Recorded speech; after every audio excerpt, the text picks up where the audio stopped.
හයි මචං කොහමද? හොඳින් ඉන්නවද? වීඩියෝ එකක් කරන්න හිතුවේ මේ දවස් ටිකේ පොඩ්ඩක් කතා බහට ලක් වෙනවානේ මේ සිලි බෑග් සම්බන්ධව. ඉතින් ඒ හින්දා පොඩි වීඩියෝ එකක් කරන්න හිතුවා. මෙහෙ මං ඉන්න රටේ මැලේසියාව සම්බන්ධවත් ඉතින් මෙහෙනම් සිලි බෑග් පාවිච්චි කරන්න තහනම් නැහැ. හැබැයි ඔය සල්ලි දෙන කතන්දරේ කියන්නේ අපි මාර්ට් එකකින් හරි එහෙම නැත්නම්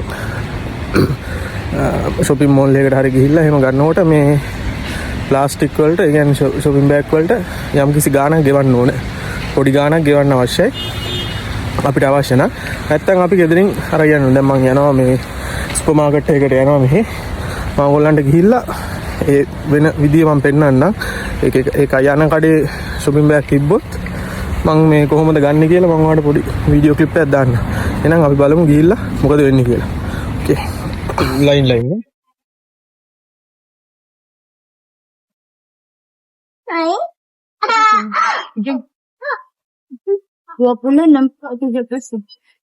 ada plastik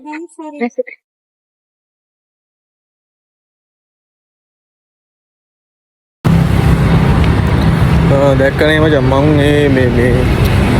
මේ සිලි බෑග් සේරටම කියන්නේ ප්ලාස්ටික් කියලා තමයි. හරිද? මම අඩ ප්ලාස්ටික් කියලා ප්ලාස්ටික් තියනවාද කියලා. ප්ලාස්ටික් නැහැ කිව්වා. සමහර මේ සුපර් මාකට් වල ගොඩක් ඒවා තියෙනවා. මේකෙත් තියෙනවා. අද මම හිතන්නේ ඉවර වෙලා හරි මොකක් හරි වෙන්නේ නැති. තිබ්බත් අපිට නිකන් දෙන්නේ මේ අපි මේ පේ කරන්න ඕනේ. මේ ප්ලාස්ටික් එකකට මේ සිලි බෑග් එකට පේ කරන්න. සිලි බෑග් කියන්නේ මේ දෙන්නේ එක පොඩ්ඩක් අර ඉක්මනට මේ දිරන මේ බෑග් එකක් දෙන්නේ. මගේ බෑග් එකේ ෆොටෝ එකක් පෙන්නන්න දාන්න. මේ ඉතින් මේ ඔන්නෝක තමයි මේ තත්ත්වය. සිලි බෑග් මේ තහනම් නැහැ. පාවිච්චි කරන්න පුළුවන්. හැබැයි මේ ගොඩක් ඔය සාමාන්‍යයෙන් ඔය මේ සිල්ලර බඩු කඩවලින් වගේ නම් මේ බෑග් දෙනවා. මේ ඒ වුණාට මේ ගොඩක් සුපර් මාකට් ඒ වගේ වයින් මේ බෑග් එකට මේ සල්ලි ගන්නවා. මෝල් shopping mall වල එහෙම ස්පෙෂලි මේ සුපර් මාකට් වල මාර්ට් වල මේ අනිවාර්යෙන් මේ පේ කරන්න ඕනේ බෑග් එක ගන්න ඕන. නිකන් දෙන්නේ නැහැ. ඉතින් මේ ලංකාවේ දැන් ඇති වෙලා තියෙන තත්ත්වය ඕක තමයි. මං හිතන්නේ මේ ටික ටික එන්න හදන්නේ ඒ සිස්ටම් එකට වෙන්නේ නැති. තා ටික දවසක් යනකොට shopping bag තහනම් කරලා මේ ඒ වෙනුවට විකල්ප options අරන් එයි. ඉතින් එහෙනම් හම්බෙමු තවත් වීඩියෝ එකකින්. මට මේ දවස්වල මේ කතා කරන්න ඕනේ. මේ දවස්වල පොඩ්ඩක් කතා බහට ලක් වෙන හින්දා කමෙන්ට් කිහිපයකුත් දැක්කා. පුදුම මේ කමෙන්ට් කිහිපයක්. ඒ කියන්නේ මේ shopping bag වලට සල්ලි ගන්න එකට එක එක්කෙනා එක එක අදහස් දාලා තියෙනවා. ඉතින් මගේ අදහස තමයි මම කිව්වේ මගේ එක්ස්පීරියන්ස් එකත් එක්ක මේ ඒක බනින්න පුළුවන්. හොඳ කියන්න පුළුවන්. එක එක්කෙනාට එක එක කෝණ වලින් දකින්න පුළුවන්. නමුත් මම කිව්වේ ඇත්ත කතාව. මේ ඉතින් අපිට ඒ කියන්නේ එකපාරට ඔක තහනම් කරන්න බෑනේ. දැන් භාවිතා කරලා හරිද? එකපාරට ඔක මේ අපිට අයින් කරන්න බෑ. තහනම් කරන්න බෑ. ඉතින් ඒකට ස්ටෙප් බයි ස්ටෙප් යන්න ඕනේ.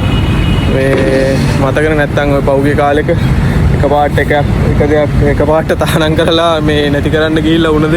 ඉතින් ඒ දේ ඇති නොවෙන්න මං හිතන්නේ ගවර්න්මන්ට් එක ස්ටෙප් බයි ස්ටෙප් හරි තැනකට යනවා කියලා හිතෙනවා. දන්නේ නැහැ ඉතින් කොහොම වෙයිද කියලා. අපි බලමු. ඉතින් මේ මං හිතනවා හොඳ දෙයක් වෙයි කියලා. හේතුව දැන් ඕක එකපාරට මේ තහනම් කරලා සම්පූර්ණයෙන් පාවිච්චියෙන් ඉවත් කරනවට වැඩිය ඕක ටික ටික ඉස්සෙල්ලා දැන් ඔය කරන්න හදන්නේ මං හිතන්නේ මේ ඒ කියන්නේ යූසේජ් එක අඩු කරන එකනේ. ඕක භාවිතා කරන එක අඩු වෙනවා. ඒ කියන්නේ ටික දවසක් යනකොට රුපියල් 5,000ක් දීලා බෑග් එකක් ගන්න එක දැන් අපි වුණත් මෙහෙමනේ. මෙහෙ ආපු මුල් කාලේ මම බෑග් එකක් අරන් යන්නේ නැහැ. දැනුත් සමහර වෙලාවට අර පුරුද්දට ලංකාවේ පුරුද්දට අපිට මේ අමතක වෙනවා.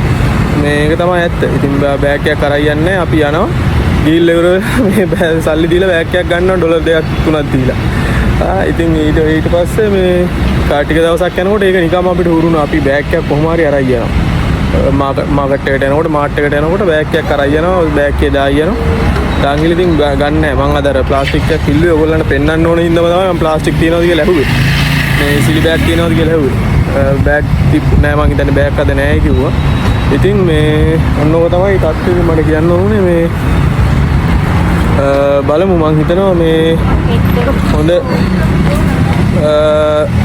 මොකක් හරි හොඳ දෙයක් වෙයි කියලා හිතනවා. ඉතින් කියන්න බෑ, අපි දන්නේ නැහැ ප්ලෑන් එක මොකක්ද කියලා. නමුත් ඉතින් මේ බලාපොරොත්තු වෙනවා මේ මොකක් හරි දෙයක් වෙයි කියලා. හරි ඕකේ, එහෙනම් හම්බ වෙමු මේ වගේ වීඩියෝ එකකින්. අපි ගිහින් එන්නම්. ඒ දවස්වල සිලි බෑග් ගැන කතා වෙන හින්දා පොඩ්ඩක් ඒ ගැන මේ මගේ එක්ස්පීරියන්ස් එක ෂෙයා කරගන්න තමයි ඕන උනේ. හරි එහෙනම් ජය වේවා.